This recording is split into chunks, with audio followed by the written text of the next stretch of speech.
bersamamu.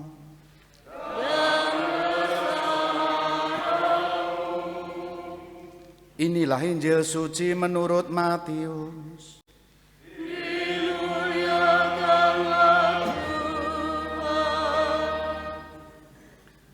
Sekali peristiwa, Yesus bersabda kepada para murid-Nya, seperti halnya pada zaman Nuh, demikianlah kelak pada kedatangan Anak Manusia.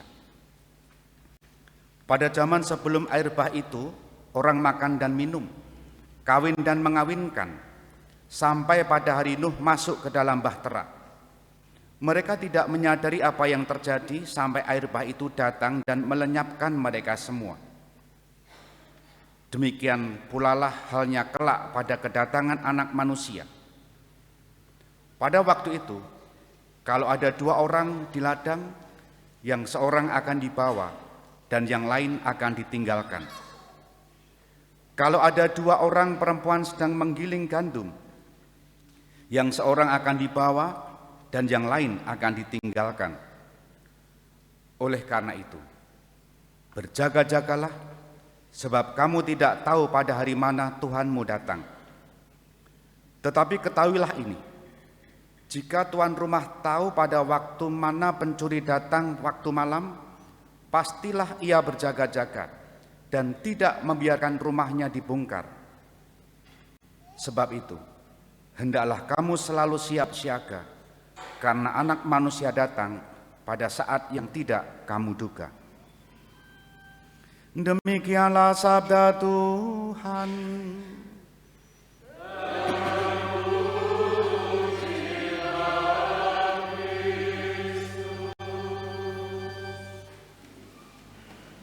Saudari-saudara yang dikasihi Tuhan, selamat pagi berkah dalam.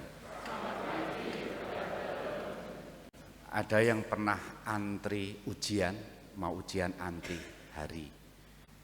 Temannya dulu yang masuk ruang ujian, lalu giliran berikutnya. Ada yang pernah begitu? Ya, deg-degan ya. Atau antri ke ruang dokter, rasanya bagaimana? Hah? Ada deg-degan, penasaran enggak? Ya. Lalu kalau antri ngaku dosa, rasanya bagaimana? Agak dong guyu kafe tuh ini. Apa malah dora tahu malah nih. Atau kita lain, kisah lain, menanti, bukan kita, jenengan, bukan saya. Oh, saya pernah menanti anak yang lahir dan menunggu di ruang tunggu. Saya pernah menunggu perunan saya lahir, ya, anaknya adik saya. Menunggu, rasanya bagaimana? Beda enggak antri dokter atau antri ujian dengan dosen, atau antri ngaku dosa dengan antri menunggu lahirnya jabang bayi? Beda enggak? Lebih senang yang bagian pertama atau bagian yang kedua? Halo? Kedua ya, sepakat ya. Mengapa bisa begitu? Yang pertama itu tidak disukai. Entah antri dokter, entah antri ujian ulangan, atau juga antri ngaku dosa, tidak disukai. Tapi kalau menanti kelahiran bayi disukai, dirindukan, betul enggak? Iya kan? Nah, kisah itu mau menggambarkan kita bagaimana posisi sekarang kita. Masa Advent itu bukan untuk menanti hal-hal yang menakutkan yang tidak kita sukai. Tetapi masa Advent itu menantikan sosok yang kita sukai, kita cintai, kita rindukan. Siapa itu? Yesus. Dalam doa Corona Advent tadi, bukan Corona 19 loh ya, Corona Advent. Didoakan di sana bahwa kedatangan Kristus yang pertama sudah 2000 tahun yang lalu. Kehadiran Kristus secara sakramental setiap kali kita merayakan Ekaristi dan sakramen-sakramennya. Dan kedatangan Kristus yang kedua, kapan itu? Akhir zaman. Nah, yang ketiga inilah yang kita rindukan, kita nantikan.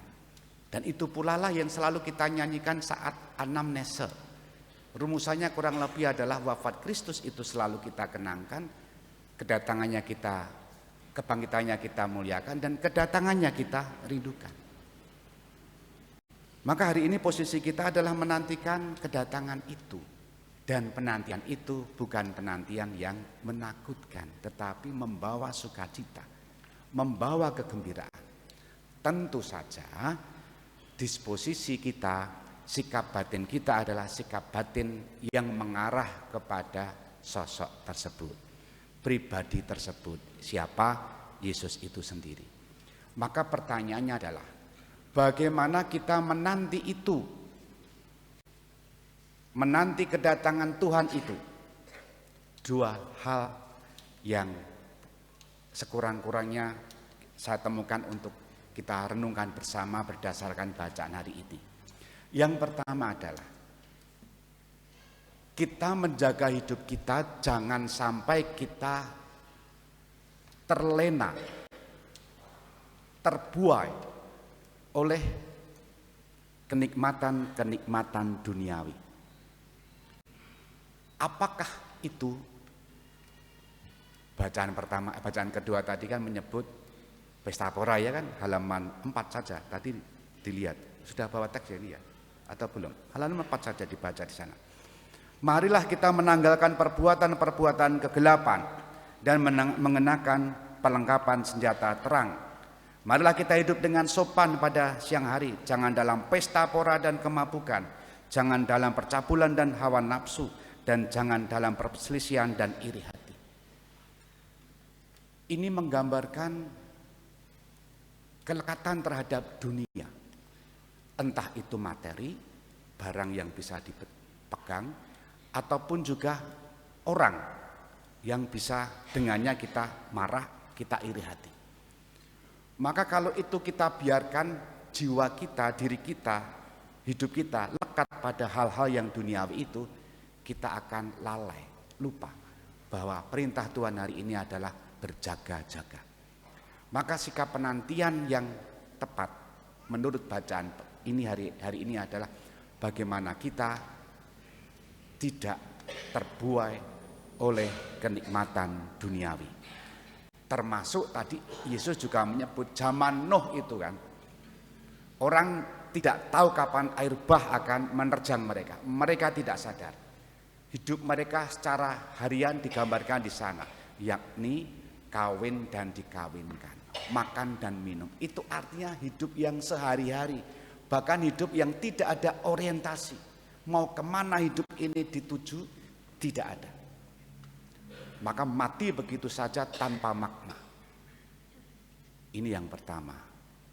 Sementara yang kedua adalah hidup kita, apapun pekerjaan kita, apapun profesi kita, apapun tugas dan tanggung jawab kita, kalau itu kita jalankan dengan sungguh-sungguh, maka itu bentuk atau cara kita siap sedia.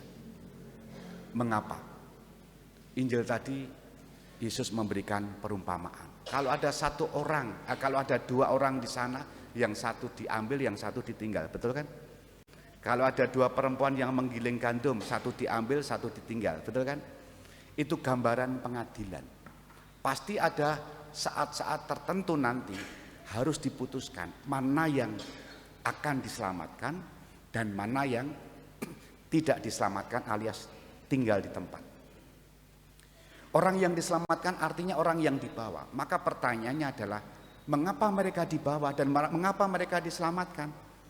Jawabannya adalah merekalah yang sungguh-sungguh mempertanggungjawabkan hidup selama hidupnya, menjalankan tugas-tugas kesehariannya, menjalankan tanggung jawab sehari-hari, dan itu sebentuk siap siaga.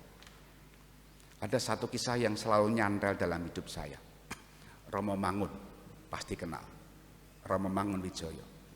Beliau itu punya cita-cita meninggal dalam tugas, mati dalam pelayanan.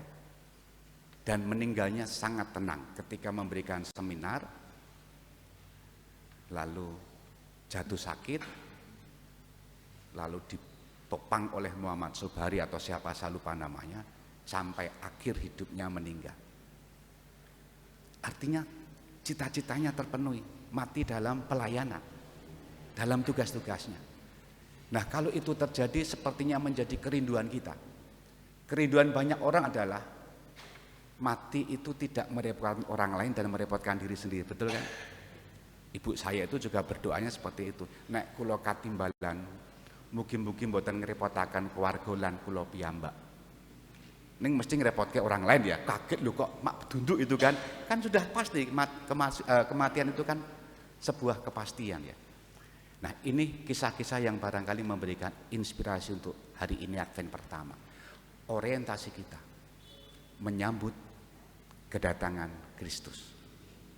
Kalau Kristus menjadi pribadi yang kita cintai, kita sukai, kita rindukan, maka sikap jaga-jaga, siap sedia tampak dalam keseharian kita, dalam tugas-tugas kita, dalam tanggung jawab kita, dan itu kita hidupi dengan sepenuh hati. Kita hening sejenak.